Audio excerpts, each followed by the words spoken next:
Hey, I know y'all read the title. Y'all read the title. Yes, I just wanted to share this experience that I went through in my childhood and as adult and all of this stuff. And I just want to share a little experience about friends who are using you. Okay, you know you have that feeling you're being used. If you have that feeling being used, just try to walk away in peace. Try to walk away in peace. You know, if you want a peaceful, free life, if you want to have the freedom and, you know. Anyway, so I want to share the story of a friend of mine's that, well, we used to be friends. We were very, very close. We were like sisters. We were like sisters. And her name was Stacy. Yeah, Stacy. Her name is really not Stacy, but I'm not gonna give no real name. But yeah, we were like sisters. You know, I looked at her like a sister, and we were very, very close. We talk every day on the phone. Every day we used to talk on the phone every day. Yeah. So one day, you know, I introduced, and we was in our 20s at this time. We met when we was in high school, and I introduced her to a guy that I know, and they became very close, and they became boyfriend and girlfriend and everything. And everything was cool, and I was happy for them, very, very happy for them. But then I've noticed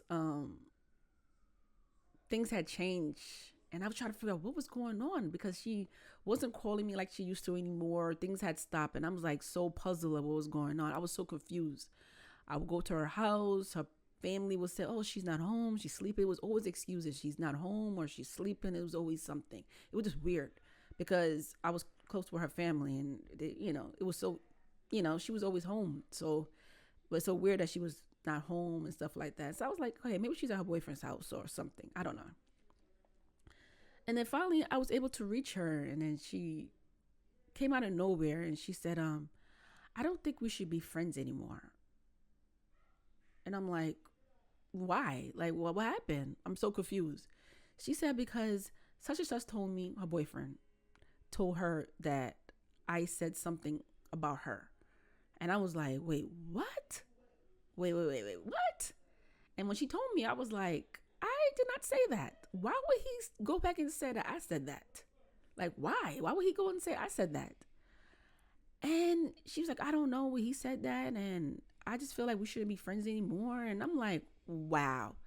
It was like she just stabbed me in the heart. Like, I was so crushed. I've never been so hurt in my life because this is someone I went to school with. We was very close. We were like sisters. And I'm like, because someone you just met a couple of months ago, because I hooked them up, you believed him? And I was like, oh no. Because I'm one of those people, like, if you're going to accuse me of something, we all need to be in the same room together. That's just me. That's just me. Especially, I know I didn't say anything. We need to be in the same room because I want that person to look at my face and say that I said that. I want to look you in your eyes when you saying that I said that. Like, I have to see it. So anyway, he didn't want to be on the three-way because she tried to call him try to call him. At first she told me to hang up and she's going to call him. She called me back and told me that he didn't want to talk right now because he was busy doing something. And I was like, sure, of course. He's busy. Okay. And I told her I didn't say that. And she said, whatever. I don't remember the whole details, but I know that our relationship did change. We did talk a little bit, but relationship changed. I could tell she didn't want to be my friend. I could, like, you just get that feeling. You just got that, you just got that gut feeling. So eventually I called him and I was like, why would you, like, no, I asked him, I said, did you say that I said that? And he said, no, I didn't tell her that. Why would she said I said that? I said, yeah. She said, you told her that I said that. And he was like, yeah. So I'm trying to think. I'm so sorry, y'all. So yeah. So I said, I don't know what's going on. You need to talk to her, whatever. Because I, like I said, she was acting funny towards me. So anyway, I don't know if that was really being said or she just didn't want to be my friend for whatever reasons, I guess. But I'm the type of person, I don't know if it's a Gemini in me, but you know us, we don't care. We like whatever. We would care like the first day when you tell us you don't want to be our friend, but then we get over it real quick. Because I got over it. I'm like, okay, whatever. I have other friends, even though she was like my closest friends, but I had other friends. So I try not to stress myself about it. I said, you know what? I'm the type of person. If you don't want me to be there, then I won't be there. If you don't want to be my friend, we don't gotta be friends. So anyway, so that was done. But she would still call me, and it was weird because the conversation would be very very short, But then she would ask me, "Yo, can I borrow your camera charger?" And I was like, "Sure, no problem." I'm a nice person. I don't, if she don't want to be my friend, but it was just weird. I don't know if she was trying to be my friend or what. I don't know, but it was just our friendship was just it was not the same anymore. It was just weird. Conversation was very very short. But then after the third time she asked me for my charger, because it was every time she called it was always, "Hey, how you doing? What's going on? Everything good? Oh, can I borrow your charger?" She would do it like three times, and the third time I got tired of it. I was like, "Hey, now I'm being used. I'm being used because you only call me when you want something from me." And I was like, "Okay, I gotta cut this. Like, no, we're not doing this no more." So I deleted her phone. I deleted her number off my phone. I didn't want no communication. I didn't want anything. So I cut that friendship off completely. I don't want a half friendship. You know what I'm saying? I don't want a half relationship. I don't want that. Okay? I'm one of those people. I'm like, this is not working. This is not working. And I could move on real quick. They always say Gemini people, we do the disappearing act. We do. We do the disappearing act. Because we don't really, not that we don't care, we just don't like people wasting our time. That's just me. I don't like people wasting my time. So anyway, so that friendship was done. And then there was other friends who used me. There was another one where there's a friend of mine's. We were cool. We would talk every day on the phone. Every day on the phone, we'll talk. He'll come visit me and everything. We were just friends. We didn't have a relationship any sort, but we were just good friends. Until one day he called me. He told me how his roommate was responsible paying the gas bill, and their gas has been shut off, and he was upset about that because he loves to cook. That's his thing. He loves to cook, and he did, because he's always talk about it all the time. Like he made this special sauce. He made this. He loves to cook. So I was like, damn, that sucks. You know what I'm saying? So he didn't have the money, so he asked me if he could borrow $90, and I was like, damn, that's a lot. Especially this was like in 2012. This was like in 2012. $90 is a lot of money. Okay, it's still a lot of money. So I was skeptical because my birthday was like a week. It was coming in within a week, and I was like, damn, my birthday is coming up. And he was like, you're gonna get it before. You're gonna get it before then. You're gonna get it before then because I get paid and such and such. I was still skeptical, but I was like, you know what? All right, I'm gonna give you the $90. So he came to my house. He picked up the $90, and let's just say that was the last time I've seen him. That was the last time I've seen him. That's the last time I've heard from him, because I've been calling him. He hasn't been calling me like he used to, because he used to call me every single day just to say, hey, what's up? What's going on? We'll talk. I haven't heard from him. I haven't seen him. Okay, y'all? And weeks was passing by, months was passing by, a year was passing by, and eventually I ran into one of his friends that knew him.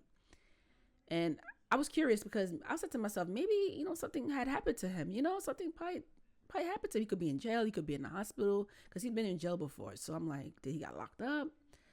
So I was happy to run into his friends. So I was like, is such and such okay? Is he all right? I haven't heard from him. He said, nah, I spoke to him like a couple of days ago. Why? But I didn't tell him the reason, I said, oh, because I didn't hear from him. I just wanted to know if he was okay. He said, yeah, he all right. I just spoke to him he said, I saw him like a couple of days ago. So I said, okay, I just wanted to know. I haven't heard from this guy like in years. And it's not like he don't know where I live. He know where I live. He came to my house plenty of times. He has my phone number. My phone number didn't change. It probably did, but I don't remember. But I don't know if my number changed. I don't think it did. But yeah, so that was a loss. But just to say, I'm saying all of this because I've learned from all of this. I've learned from, I feel like God put people in your life for a reason, and you really have to sit and look and say, you know what? it's for a reason. You know, these people were never my friends. And, you know, you gotta learn from it, and I learned from it that in life a lot of people is gonna come in your life for the wrong or the good reasons. So it is what it is. You know, people come and go. That's just life. People come and go. My grandma always said, "Well, don't make no man come in your life and waste your time." It's not just men; it's friendships too. You don't let people come in your life and waste your time. You know, I know it hurts. You know, for some of us, it does hurts because a lot of us don't really have a lot of friends. You know, so it does hurt because you know some of us end up feeling lonely. Thank God I didn't feel lonely because I had family. You know, I have my daughter, I have family, I have other friends, so I didn't really feel lonely, but it did feel like a loss. You know, like you really care for that person, you really love you. You know, you really like that person, you care about them, and it's like, damn, they just, you know, this, you know, basically just used you. You know, so it is what it is, but it's part of life. It's part of life. It's gonna hurt. Anything in life is going to hurt, but you cannot dwell on it too long. You have to move on because life, and I said it so many times, life is short. Y'all see how the days and the weeks are passing by so fast. Find your hobby, find something that you enjoy. Stop. Don't worry about people that's coming in your life. Don't worry about them too much. You know, especially if you feel like they're using you. At the end of the day, you have to make yourself happy. You know, you gotta enjoy life, and like I said, find a hobby. Just find a hobby because I'm too busy to be like dwelling on stuff like that anymore. But I just want to share this because I just feel like I have to share this to help someone out there that's probably going through the same thing. You know, like my cousin had told me one time. She said, "Don't look at it as a loss. Look at it as a gain." Especially when you lend friends money, don't look at it as a loss because guess what? And any day later on, you're gonna start saving a lot of money. And it's so true because I save so much money because now I do things different now. You know, if anybody want to borrow money from me, you're gonna have a hard time borrowing money from me. I don't lend money out like that easy. And if I do lend money out, you have to fill out one of those forms. I found this promise. What's it called? Promise forms, where you fill it out. If you borrow money from somebody, you got to fill it out. You got to put your full name. I need your ID so I can put in your information in. I have a witness signing. You got to sign. We all got to sign. I don't play that. I will send you behind the court. I treat money as business now. Okay, I don't do what I do anymore because I lend money to so many friends that use me, and yeah, okay. I only had one friend who I borrowed money from, and it was a lot of money. I'm not gonna lie. I had lent a friend $1,000, but guess what? I got my $1,000, and I got back more because he gave me more because he wanted me to help him start his business. He was doing like some delivery business, and I had faith in him. He was a cool friend. I don't know why. I kind of trusted him more than anybody, you know, even though it was still a risk, but he was doing well with his business and he gave me back my money within a week. And this was within a week. He gave me back my $1,000 with more. Okay, with more. He was like, "Hey, I'm giving a little extra." And I was like, but he was the only person that did that. Everybody else, I never got my money back. Never got my money back. So yeah, I do things different. I don't let people use me anymore. Can't use me anymore. Because I'm one of those people, I'm like, peace. So yeah, so comment below, share your experience, and I would like to read your experience. And yeah, like I said, don't let no one waste your time. Don't let no one waste your time. I know it's gonna hurt. It's gonna hurt. I know it's gonna hurt. It's gonna hurt, but you gotta do what's gonna make you happy. You gotta make yourself happy. Okay, all right. Find some type of enjoyment. I don't care. I don't care what it is. Find something. All right. And I'll see y'all later. Peace.